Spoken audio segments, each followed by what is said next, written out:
اللہ کے نبی علیہ السلام کی یہ جو سیرت ہے، اس سیرت کے پہلوؤں کے اندر اللہ کے نبی علیہ السلام آپ امانت دار بھی تھے، آپ دیانت دار بھی تھے، آپ نے کبھی جھوٹ نہیں بولا، اور اللہ کے رسول علیہ السلام بہت زیادہ حیا والے بھی تھے۔ نبی علیہ السلام ویسے بخاری آپ اٹھائیں گے کتاب الایمان کے اندر، آپ نے حیا کو ایمان بھی قرار دیا، الحیاء من الایمان، حیا ایمان کا حصہ ہے۔ لیکن اللہ کے نبی صلی اللہ علیہ وسلم اتنے حیا والے تھے، اتنے حیا والے تھے، سیدہ عائشہ صدیقہ مطہرہ رضی اللہ تعالیٰ عنہ بیان کرتی ہیں کہ اللہ کے نبی صلی اللہ علیہ وسلم کے اندر اتنی زیادہ حیا تھی، شاید ایک کنواری جو لڑکی ہوتی ہے اس کے اندر بھی اتنی حیا نہ ہو جتنی اللہ کے نبی صلی اللہ علیہ وسلم حیا رکھتے ہیں، اور حیا ایمان کا حصہ ہے۔ اور جب آپ صحیح بخاری اٹھائیں گے، نبی صلی اللہ علیہ وسلم آپ کی عمر جو جیسے میں نے عرض کیا کہ 2 مرتبہ بیت اللہ کی تعمیر کا سلسلہ نبی صلی اللہ علیہ وسلم کی نبوت سے پہلے والی زندگی کے اندر بھی ہوا ہے،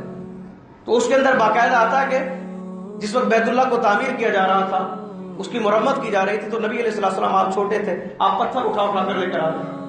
اور آپ کے چچا جو ہے اور دیگر جو لوگ تھے وہ بیت اللہ کو تعمیر کر رہے تھے۔ تو آپ کے چچاؤں میں سے ایک چچا حضرت عباس نے کہا تھا کہ محمد صلی اللہ علیہ وسلم، آپ یہ جو پتھر اٹھا رہے ہیں آپ کو مشقت ہو رہی، آپ نے تہمت باندھا ہوا تھا۔ تو چچا نے کہا کہ اپنے تہمت کو کھولو اور اس کے اندر اگر پتھر اٹھاؤ گے تو آسانی کے ساتھ اٹھا سکتے ہو۔ اللہ کے نبی صلی اللہ علیہ وسلم فرماتے ہیں کہ میں نے اپنے چچا نے کہا تو میں نے اپنے تہمت کے اوپر ہاتھ لگایا، اور جیسے ہی میں نے اس کو کھولا میں ایک دم گر پڑا، اور میری نظریں آسمان کے اوپر گڑ گئی، اور بس میری زبان سے بے ساختہ الفاظ نکل رہے تھے، ازاری ازاری ازاری، میرا تہبند میرا تہبند میرا تہبند، جیسے مجھے تہبند دیا گیا تو اس وقت جو ہے بے ہوش ہو گیا۔ یعنی اللہ کے نبی علیہ السلام آپ بہت زیادہ حیا والے بھی تھے، اور اللہ تبارک و تعالی نے